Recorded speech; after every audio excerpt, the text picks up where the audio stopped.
Chemistry part 1 BSc third final year इकाई 2 प्रश्न 1 आणविक कक्षक सिद्धांत के प्रमुख सिद्धांतों का वर्णन कीजिए। BH2 की बंध वियोजन ऊर्जा H2+ की लगभग दुगनी होती है, समझाइए। C आणविक कक्षक सिद्धांत की सहायता से N2O2 एवं F2 की संरचना को समझाइए।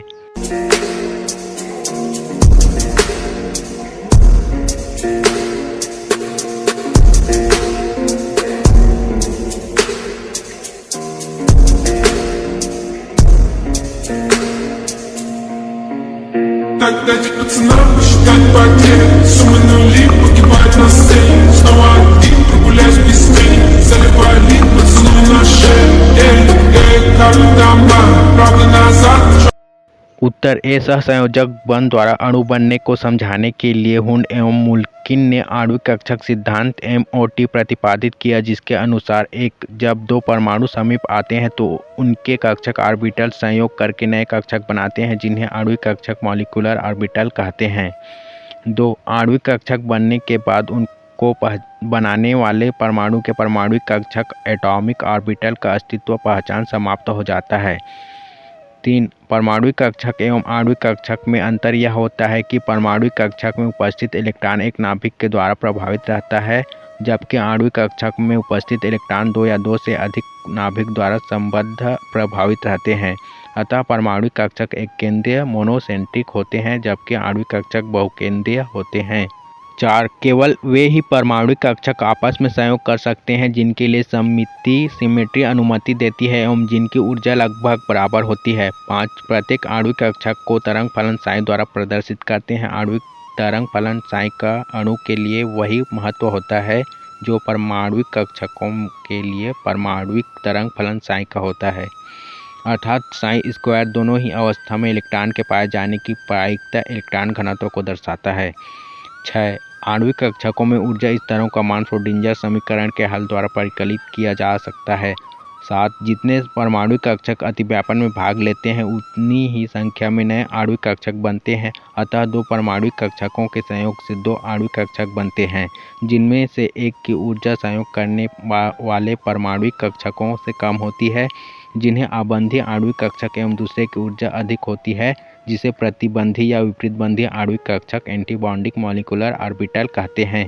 8 बनने वाले आणविक कक्षकों की आकृति संयोग करने वाले परमाणुक कक्षकों की आकृति पर निर्भर करती है। 9 बंधी आणविक कक्षकों को सिग्मा स्टार डेल्टा से एवं विपरीत बंधी आणविक कक्षकों को sigma star pi star delta star से दर्शाया जाता है।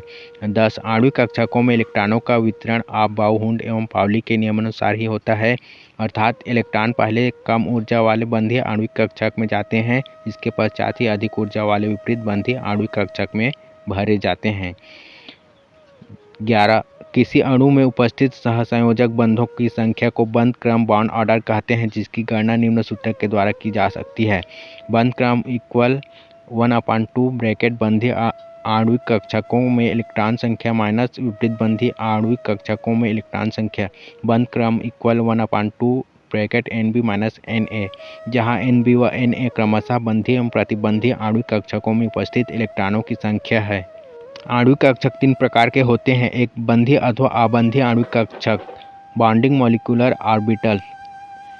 ये वे आणविक कक्षक होते हैं जिनकी ऊर्जा अतिव्यापन में भाग लेने वाले परमाणुक कक्षकों की ऊर्जा से कम होती है। इस प्रकार जो इलेक्ट्रॉन अतिव्यापन के पहले परमाणु कक्षक में थे वे अब इन आणविक कक्षकों में जाते हैं तथा उनकी ऊर्जा कम हो जाती है। इससे तंत्र स्थायी हो जाता है। परमाणु कक्षकों में इलेक्ट्रॉन केवल एक नाभिक द्वारा आकर्षित रहते हैं, किंतु आणविक कक्षकों में ये इलेक्ट्रॉन एक से अधिक नाभिकों द्वारा एक साथ आकर्षित होने लगते हैं। आकर्षण बढ़ने के कारण स्थितिज ऊर्जा कम हो जाती है तथा वे बंध बनाने लगते हैं।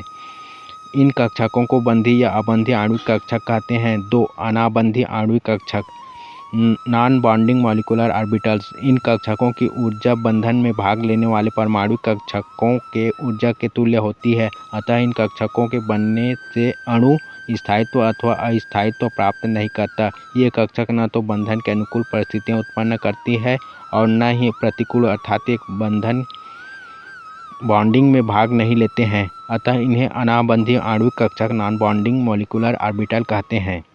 3 विपरीत बंधी या प्रतिबंधी आणविक कक्षक एंटी बॉन्डिंग ऑर्बिटल्स। इन आणविक कक्षकों की ऊर्जा अतिव्यापन में भाग लेने वाले परमाणु कक्षकों की ऊर्जा से अधिक होती है, अतः इन कक्षकों में इलेक्ट्रॉनों के प्रवेश करने पर तंत्र की ऊर्जा बढ़ जाती है तथा तंत्र अस्थायी हो जाता है। इलेक्ट्रॉनों के इन आणविक कक्षकों में आने से बंधन पर प्रतिकूल प्रभाव पड़ता है, अतः इन कक्षकों को विपरीत बंधी या प्रतिबंधी आणविक कक्षक कहते हैं। बी आणविक कक्षक सिद्धांत के अनुसार H2M H2+ के बंध क्रम क्रमशः 1.0 एवं 0.5 प्राप्त होते हैं। चूँकि बंध वियोजन ऊर्जा बंध क्रम के समानुपाती होती है, अतः H2 बंध की वियोजन ऊर्जा H2+ से लगभग दुगनी होती है। CF2 का अणु कक्षक आरेख। फ्लोरीन परमाणु का इलेक्ट्रॉनिक विन्यास 1s² 2s² 2p5 है। इसके 2 परमाणु मिलकर एक अणु बनाते हैं। कक्षक 1s² बंधन में भाग नहीं लेते। अणु कक्षक आरेख चित्र में दर्शाया गया है।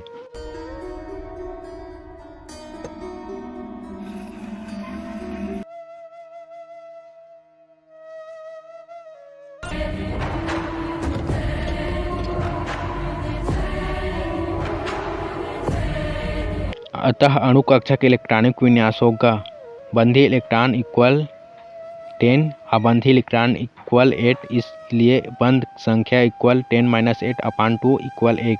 आरेख में आयुग्मित इलेक्ट्रॉन न होने से F2 अणु प्रतिचुंबकीय डायमैग्नेटिक होगा। ऑक्सीजन अणु का अणु कक्षक आरेख। ऑक्सीजन परमाणु का इलेक्ट्रॉनिक विन्यास 1s² 2s² 2p² x 2py1 2pz1 है। 2 परमाणु मिलकर ऑक्सीजन अणु बनाते हैं। कक्षक 1s² या K के इलेक्ट्रॉन बंधन में भाग नहीं लेते। अन्य इलेक्ट्रॉन बढ़ते ऊर्जा क्रम में निम्नलिखित प्रकार से लिखकर ऑक्सीजन अणु का अणु कक्षक आरेख बनाते हैं। अतः ऑक्सीजन अणु के अणु कक्षकों का इलेक्ट्रॉनिक विन्यास निम्न प्रकार से लिखा जा सकता है। बंधी इलेक्ट्रॉन इक्वल 8, प्रतिबंधी इलेक्ट्रॉन इक्वल 4 है, इसलिए ऑक्सीजन अणु में बंध संख्या इक्वल 8-4/2 इक्वल 2। ऑक्सीजन अणु के प्रतिबंधी π*x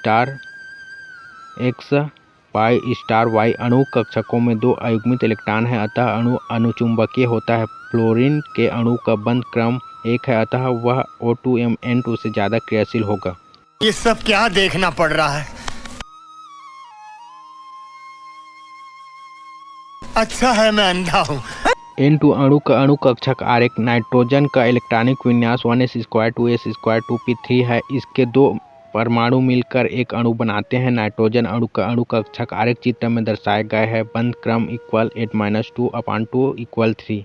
बंध क्रम जितना अधिक होता है वह अणु अधिक स्थायी अथवा कम क्रियाशील होता है। नाइट्रोजन अणु का बंध क्रम 3 है, अर्थात इस अणु में दोनों नाइट्रोजन परमाणु त्रिबंध से बंधित हैं, जबकि ऑक्सीजन अणु में बंध क्रम 2 है, अर्थात दोनों ऑक्सीजन परमाणु द्विबंध द्वारा बंधित हैं। अतः ऑक्सीजन की तुलना में नाइट्रोजन कम क्रियाशील है। नाइट्रोजन अणु के प्रतिबंधी कक्षकों में एक भी इलेक्ट्रॉन नहीं है, अतः नाइट्रोजन अणु प्रतिचुंबकीय है। तू समझा? हाँ।